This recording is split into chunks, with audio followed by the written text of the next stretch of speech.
Current mechanism.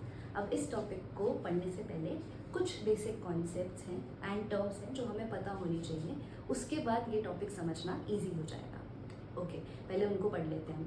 देखो, हमारी body का जो फ्लूइड इनटेक है वो काफ़ी वेरी करता है। कैसे? किसी दिन आपने पानी ज़्यादा पिया, फ्लूइड इनटेक ज़्यादा हो गया। वहीं किसी दिन आपने पानी कम पिया तो फ्लूइड इनटेक कम हो गया। या फिर आपने एक्सरसाइज किया, आपने वर्कआउट किया तो आपकी बॉडी से फ्लूइड लॉस ज़्यादा हो गया। इन सब फैक्टर्स के बावजूद आपकी बॉडी के अंदर जो टोटल फ्लूइड वॉल्यूम है वो स्टेबल रहती है। यही होम्योस्टैसिस है। और ये लार्जली किसके ऊपर डिपेंड करता है? आपकी किडनीज के ऊपर। किडनीज इसको कैसे रेगुलेट करती हैं? जिस दिन आप फ्लूइड इनटेक ज़्यादा कर रहे हो उस टाइम आपकी किडनी डाइल्यूट यूरिन प्रोड्यूस करेगी। वहीं जिस दिन आपने फ्लूइड इनटेक कम किया या फ्लूइड लॉस ज़्यादा हो गया बॉडी से, उस टाइम आपकी किडनी कॉन्सेंट्रेटेड यूरिन प्रोड्यूस करेगी। तो मैमल्स के पास यही एबिलिटी है कि वो कॉन्सेंट्रेटेड यूरिन प्रोड्यूस कर सकते हैं। तो पहले आपको ये पता होना चाहिए that what is this dilute urine, या फिर डाइल्यूट पहले समझ लेते हैं। और कॉन्सेंट्रेटेड क्या होता है? कॉन्सेंट्रेटेड, देखो डाइल्यूट का मतलब क्या है? मान लो मैंने एक ग्लास लिया, ठीक है, और उसको फुल फिल कर दिया पानी से, सॉल्वेंट हुआ। कॉन्सेंट्रेटेड के लिए भी मैंने एक ग्लास लिया लेकिन इसको मैंने हाफ ही फिल किया। अब दोनों में सॉल्यूट मैंने सेम अमाउंट ऐड किया, 2 चम्मच चीनी इधर डाल दी और 2 चम्मच चीनी इधर डाल दी। अब यहाँ पे देखो क्या कंडीशन है, सॉल्वेंट ज़्यादा है, सॉल्यूट आपका कम है, तो ये सॉल्यूशन कैसा हुआ? डाइल्यूट। इधर अगर आप देखोगे तो सॉल्वेंट को मैंने हाफ कर दिया पर सॉल्यूट का अमाउंट मैंने उतना ही रखा, तो ये सॉल्यूशन कैसा हो गया? ये थोड़ा गाढ़ा सॉल्यूशन हो गया आपका, है ना, क्योंकि सॉल्यूट इसमें थोड़ा ज़्यादा है। तो इसको आप कैसा बोलोगे? Concentrated solution. ठीक है, एक और टर्म आपको पता होनी चाहिए विच इज ऑस्मोलैरिटी। ऑस्मोलैरिटी क्या होता है? देखो सिंपल सी चीज़ है, मान लो 1 लीटर पानी लिया, मतलब 1 लीटर सॉल्यूशन लिया और उसमें अब सॉल्यूट की कॉन्सेंट्रेशन कितनी है, यानी कि उसमें मैंने चीनी कितनी डाली, वो क्या हो जाता है? आपकी ऑस्मोलैरिटी। ये बात समझ आ गई? इसकी यूनिट क्या होती है? मिली ऑस्मोल पर लीटर। ये आपको याद रखना है। यहाँ से कॉन्सेप्ट क्या याद रखना है? देखो मान लो मैंने 2 सॉल्यूशंस वापस से ले लिए, ए एंड बी। यहाँ पर मेरा पानी ज़्यादा है और मेरा सॉल्यूट जो है वो कम है। सॉल्यूट कम है यानी कि ऑस्मोलैरिटी क्या है इसकी? कम है। यहाँ पर अगेन आपका पानी जो है वो कम है तो सॉल्यूट यहाँ पे ज़्यादा है। ठीक है, सॉल्यूट ज़्यादा है मतलब ऑस्मोलैरिटी कैसी हो जाएगी? ज़्यादा। ठीक है, अब पानी कहाँ से कहाँ मूव करता है? बीच में मैंने सेमी परमिएबल मेम्ब्रेन लगाई है। पानी कहाँ से कहाँ मूव करेगा? जहाँ ज़्यादा कॉन्सेंट्रेशन है वहाँ से कम की तरफ। तो क्या हम बोल सकते हैं कि सॉल्वेंट मूव कर रहा है from low osmolarity to high osmolarity. इसी चीज़ को यूटिलाइज करती है हमारी किडनी पानी को कंजर्व करने के लिए।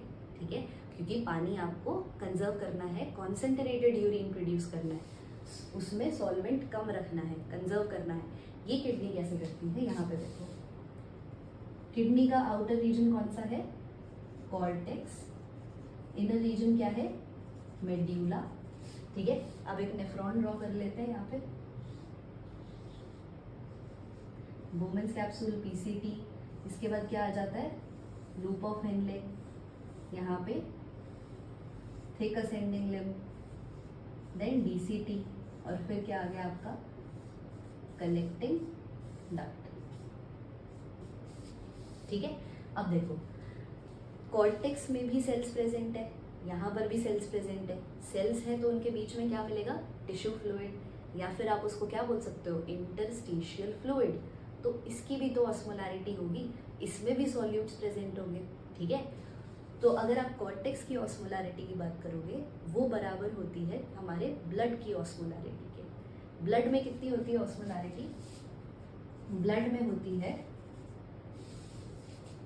300 मिली ऑस्मोल पर लीटर। आपने पढ़ा है ब्लड की कॉम्पोजिशन, उसमें क्या है, ये प्लाज्मा की ऑस्मोलैरिटी आ जाती है, ठीक है। प्लाज्मा में 91% तक वाटर रहता है, रेस्ट आपके प्रोटीन्स और सॉल्यूट्स रहते हैं, है ना, आयंस रहते हैं, बाकी चीज़ें, तो वही तो ये ऑस्मोलैरिटी बना रहे हैं इसकी, ठीक है। अब यहाँ पर आपकी ऑस्मोलैरिटी 300 तक है। अब कुछ ऐसा हो कि यहाँ तक आते आते आपकी ऑस्मोलैरिटी अगर हम बढ़ा दें, हम ऑस्मोलैरिटी ग्रेडियंट को इंक्रीज कर दें, है ना, तो पानी को वो यहाँ से पुल करेगा। फिर देखो यहाँ पर सॉल्यूट की कॉन्सेंट्रेशन हम बढ़ा दें, जैसे यहाँ पर 300 है, इधर आओगे 600 हो जाएगी, फिर आप आओगे तो 900, मैक्सिमम आपको कितनी मिलेगी, 1200 मिली ऑस्मोल पर लीटर। तो क्या सॉल्यूट की कॉन्सेंट्रेशन बढ़ रही है ना। अब सॉल्यूट की कॉन्सेंट्रेशन बढ़ रही है तो पानी कहाँ से कहाँ मूव करेगा, जहाँ पे कम है वहाँ से ज़्यादा की तरफ। तो पानी यहाँ से आपका इंटरस्टिशियल फ्लूइड में आ जाएगा, कहाँ से, फ्रॉम दिस ट्यूब्यूलर फ्लूइड, है ना। और एज अ रिजल्ट जो यूरिन प्रोड्यूस होगा वो कैसा होगा, कॉन्सेंट्रेटेड यूरिन, यही तो हमें प्रोड्यूस करना था, ठीक है। तो यहाँ पर काउंटर करंट का मतलब क्या हुआ कि जो फ्लूइड की मूवमेंट है, ठीक है, the current of fluid is in opposite direction. इस ऑपोजिट डायरेक्शन की वजह से जो सॉल्यूट्स हैं वो एक्यूमुलेट होते हैं इनसाइड दिस इंटरस्टिशियल मीडियम। अब वो एक्यूमुलेट हो रहे हैं तो आपका जो पानी है वो पुल हो रहा है, ठीक है, वो इंटरस्टिशियल फ्लूइड में आ रहा है, जिसकी वजह से यूरिन कैसा बन रहा है, कॉन्सेंट्रेटेड यूरिन प्रोड्यूस हो रहा है, ठीक है। तो ये काउंटर करंट मैकेनिज्म दो पार्ट्स में ऑपरेट होता है। Number 1 is your counter current multiplier, दूसरा क्या होता है, काउंटर करंट एक्सचेंजर। एक बात बताओ, एक बार ग्रेडियंट थोड़ी प्रोड्यूस करना है, एक ही बार यूरिन थोड़ी प्रोड्यूस करोगे, बार बार करोगे ना, तो ये ग्रेडियंट को मेंटेन भी तो रखना पड़ेगा। तो इस ग्रेडियंट को बनाता कौन है, loop of Henley, which is counter current multiplier. लेकिन इसको मेंटेन करने के लिए हमारे पास ब्लड कैपिलरी होती है, वासा रेक्टा, वो उसको हम क्या कहते हैं, वो क्या परफॉर्म कर रही है, काउंटर कर, it is acting as a counter current exchanger. अब इसको एक बार मैं इरेज करती हूँ, फिर हम डिटेल में पढ़ते हैं आगे का। तो अब हम आगे का डायग्राम ड्रॉ करते हैं और इस कॉन्सेप्ट को अच्छे से समझते हैं।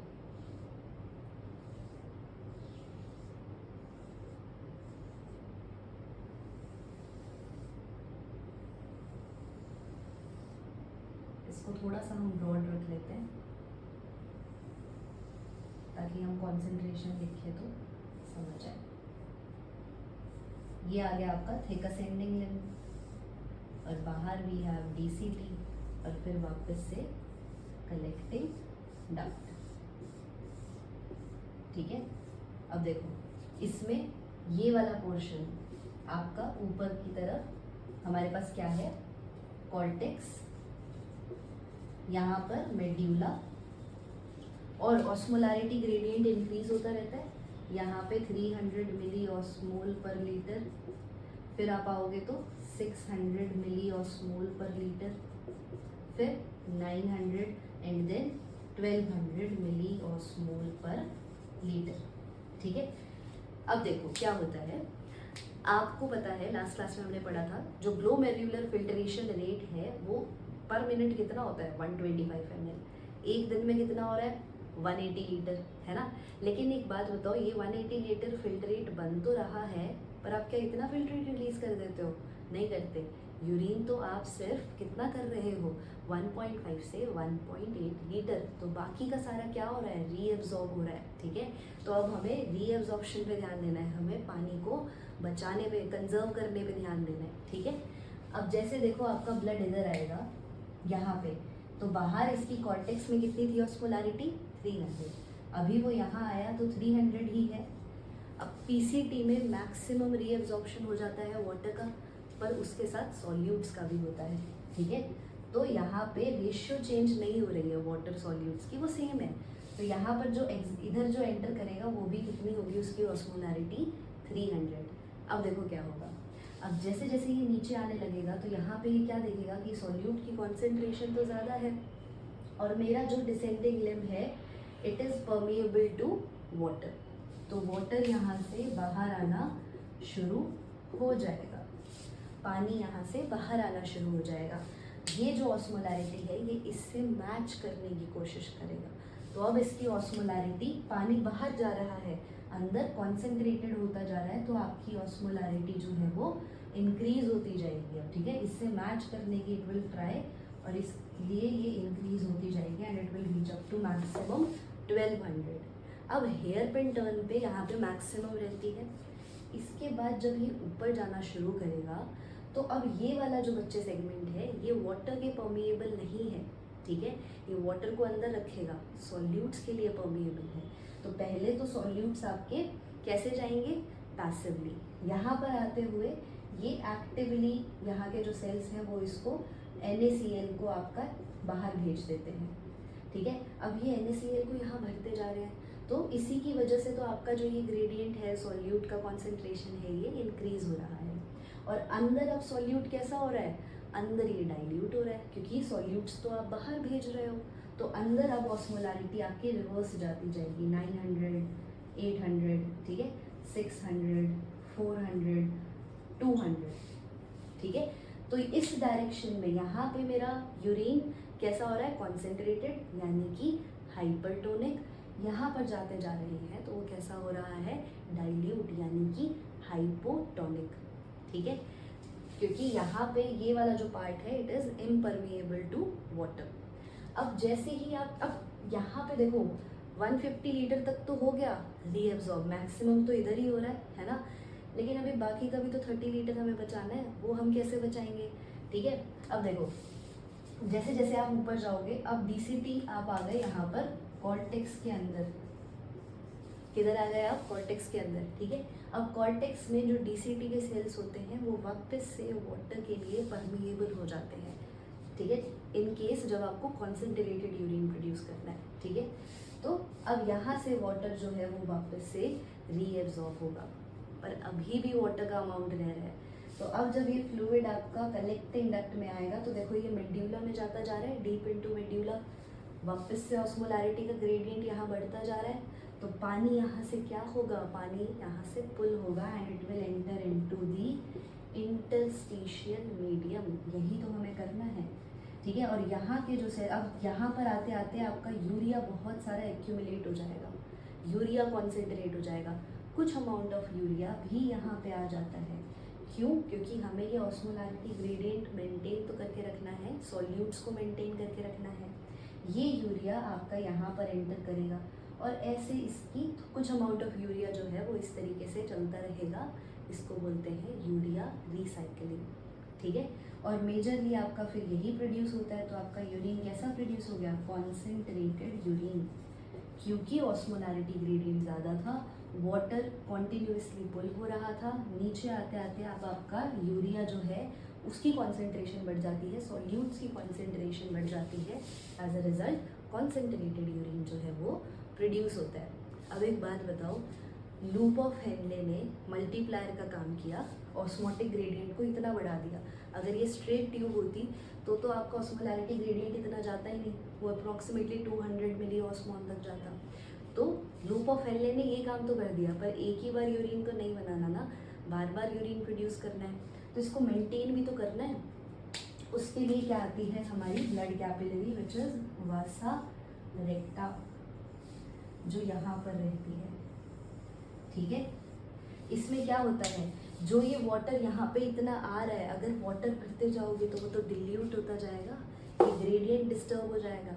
तो इस वाटर को कौन ले लेता है, आपका ये असेंडिंग लिम्ब ऑफ वासा रेक्टा, और ये इसको ब्लड में ले लेती है। यहाँ पर आपका ब्लड है, ठीक है, इधर फिल्ट्रेट है हमारा लूप ऑफ हेनले में, बट यहाँ पर वी हैव ब्लड।